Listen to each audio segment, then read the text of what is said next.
Well, videos like this always seem to bring out some interesting conversations down below in the comments. So get in there and see, I guess, kind of how that could evolve or devolve into something else.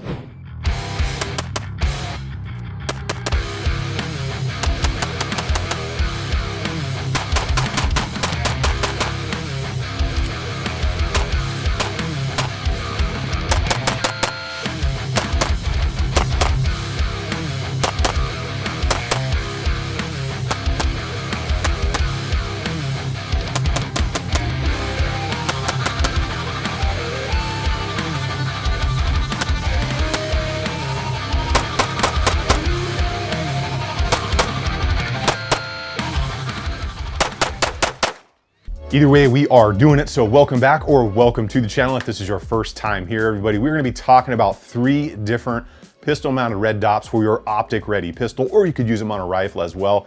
And these are 3 in different price ranges that I have kind of come to lean on or go to when it comes to setting up a new pistol or testing all of the products that I have done here on the channel. And there are 3 that I have found to be a pretty good comparison between durability, price, and all of those options that we are looking for these days. Now, these may not be everybody's choice, but I've had the opportunity to test everything from Vortex to Trijicon to SIG to Delta Point Pros, the Swamp Fox stuff, HoloSun stuff, Riton, a bunch of different companies out there. And of course, just having as many friends that are in different careers that use optics, I've had the ability to see a lot of what they have tested and carry as well and get their opinions on them as well. But with all of the options out there today, how do we wade through all of the BS to really fulfill the need we are looking for, whether it's competition only, range toy, ultra hardcore military use, maybe law enforcement, security, or just that everyday carry. So these are the 3 that fit kind of all of those roles throughout the price spectrum. With my first one, we're not gonna go in any per se order. Let's just start with the median priced one. And this one's probably not going to be a surprise to a lot of you that have seen my channel before, and that's going to be the HoloSun 507C.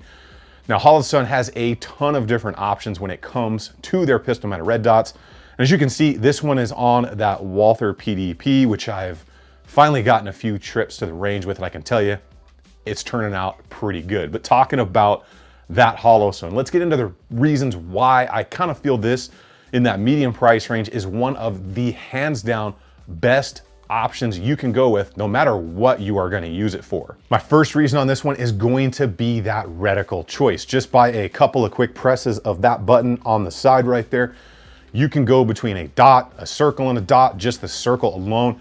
And that reticle gives your eye a ton of feedback to really use this extremely effectively, especially at longer ranges. And number 2 on the HoloSun is going to be that shake awake technology. Even a little tap with my finger like that will turn that optic back on to the last setting it was on. Some optics do this really well. Some optics do not do this very well at all.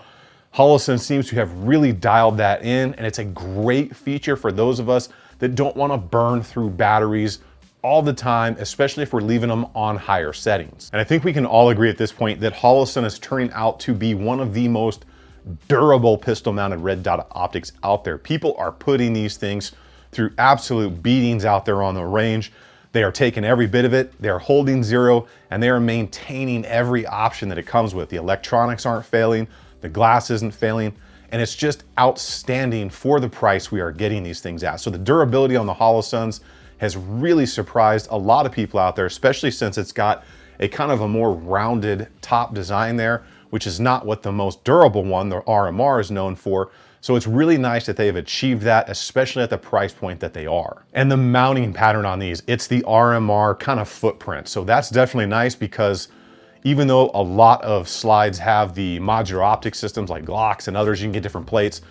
Most companies that do milling work, they really kind of specialize in the RMR pattern. There are companies that mill other ones, but it just seems to be that a lot of optic companies have gone with the RMR footprint because that was the first one. It was the king of the hill, and it kind of took over the market because obviously it had a lot of contracts, but it's also probably the most durable one out there that has seen the most harsh punishment and lived through it. And the last big positive for the HoloSun is what it is known for, and that is the solar panel up there. Now, depending on the model, you can get them with or you can get them without it. So the ones with this, right around 300 bucks, 50,000-ish hour battery life, depending on how you use it. Solar backup, just an outstanding optic.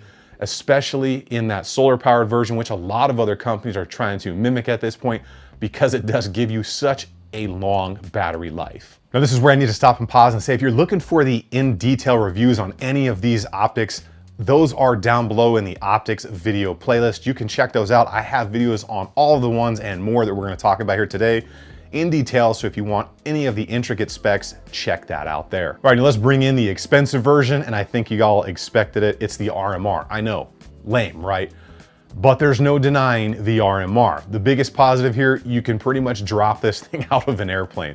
Some of the beatings that the RMR has taken are just absolutely insane. They have a patent on the design here, and the way it is designed, it is just the one that can take the most brutal beatings and still keep going. Even more so than the Holosun, which has definitely proved to be one that can take a serious beating as well. Another big positive for the RMR for me is the glass. I don't know why, but for me, having a little bit of astigmatism, it seems to be a little bit more crisp for me, even though some people say the color of the glass is a little bit more than some others, which it is. It is a little bit more noticeable. That coating on there is what helps battery life. It helps the clarity of the dot. There are reasons for those coatings on that glass, and it just seems to me it has a very tight dot on there as compared to a lot of others out there on the market. Now, some people see this as a positive or not. I do see it as a positive, and that's gonna be the overall size. Some people want a bigger window, some people do not. It seems to me on the RMR, it's just the right size. It's not too big, it's not too small. There are some companies that make a full size and a smaller one, and then extra large ones like the Delta Points or the Romeo 1 Pros. That's really kind of a personal choice, but I feel that the size of the RMR is just great for all around use, whether you're a concealed carry, using it for work, using it on the range. It just seems to be a good enough size to where you can pick it up, use it quickly out there, plenty of glass to look through, but not too small to where you're out there kind of searching your head or moving the gun to get a good view through that glass. Now, the battery life on the RMR, we all know is solid, and it has to be because you've got to remove it to replace the battery, which kind of sucks. But depending on how you use it and how bright you have that thing all of the time, it is definitely a solid setup out there. It's got settings whether you want to do it manual or auto brightness. That is completely up to you, depending on which version you have, but it's got a solid battery life. And the last positive for the RMR right there is going to be in that design. So you see how circular and how rounded and everything the design is, and this is no skin grabs. And I say that because I've never really heard anybody talk about it before. So if you are carrying this in an appendix rig and you are drawing this out, those nice rounded edges, even if you're using it out there for work or anything else, help deflect that should it get caught on anything you don't want it to get caught on, like the skin of your stomach when you go to draw it from an appendix rigs. There are other holsters where I've given myself a nice long hickey right up my stomach when drawing, because they have a little bit of a sharper edge on the design of the housing. So some people may not have thought about that or use it that way, but for me, that's a big positive, because once you get a good score line up your belly, you kind of start looking for other things to carry because you don't want that to happen again. And then of course the price on the RMR, we know that one is like 500 plus. You can find them on sale sometimes, but they are an expensive optic. But you're getting an American made optic that is extremely durable with good solid options on it, and it's just an absolute tank. Now let's talk about the budget option that we're gonna go with today. And this has kind of got a caveat to it, because if you take out the lower model Holosuns, which can come in as cheap as like 215 bucks, that's where this one really comes in. And that is going to be the Swamp Fox Liberty. So you can see that one has the kind of iron side shield around it, which is proving to be extremely durable as well. But there are a lot of positives about this optic in itself, with the durability, the options that fulfill a need for someone who wants a durable optic but can't afford something more than this one would cost. Now, the big positives here on the Swamp Fox Liberty are gonna be the price. I've seen this thing as low as 200 bucks, which is pretty solid. The glass on this thing, they have done a great job making very clear glass when it comes to their optics that still have a really decent battery life. So the way they talk about their battery life is in real world use, rather than giving you what can sometimes be a misleading hour rating, because that all depends on how you have it.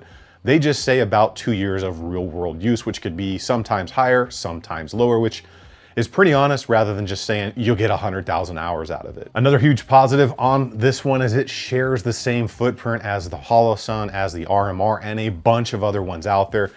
So that really makes it easy. Say you want to upgrade later, you don't have to get your slide redone or get a different plate or some weird stuff like that. You just go right to the next one that has the RMR footprint, so life is all good still. And the last two here are going to be the durability for the cost, especially if you buy that outer housing. Now that is a little bit of an extra expense. So it would be, I wanna say if you find them on the sale sometimes, about 250 bucks with the actual iron sides, which is proving to be very durable. And the last positive is gonna be, again, that shake awake. So anything from a rattle like that, movement on your belt, or just tapping it like that. I've never been able to beat that on this or any of the other optics that I have brought up today.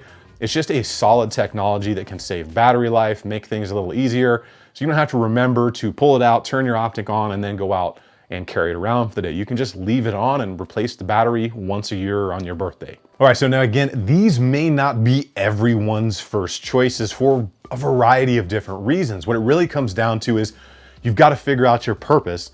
You've got to figure out which pattern you want to go with, because there are optics that lock you into a different pattern, say Vortex or other brands out there that have a specific screw pattern that may either make you buy a different slide or you have to use a different plate or access to a different plate if you have to buy one.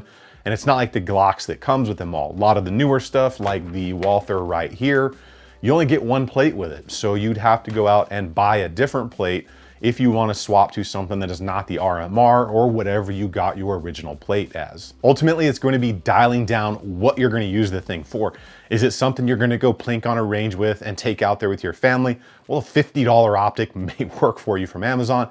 If it's something you want to carry to use for EDC, self-protection, or for work, you might want to put a little bit more thought into what you are spending that on optic, because your life or the life of someone you love could depend on it. All right, well, that is what I have got for you guys today. I hope you all enjoyed the video and kind of seeing three of the optics that I feel are just a good decision for those different price points, ones that I've had good experiences with. Make sure you guys are subbed up, get belled up, and turn the notification icons on. A huge thank you to all of my Patreons for all of the support. You guys are absolutely awesome, and I appreciate everything that you do for me. If you guys are interested in supporting the channel in any way, you can check the Patreon out. The link is below. Or you can check out Shall Not Comply. They handle all of the merch for my channel and a bunch of other people on YouTube these days, which is, again, a massive help to support the channel. You guys get out there and have some fun on the range. And remember, if you stay ready, you ain't got to get ready. And I will see you guys on the next one.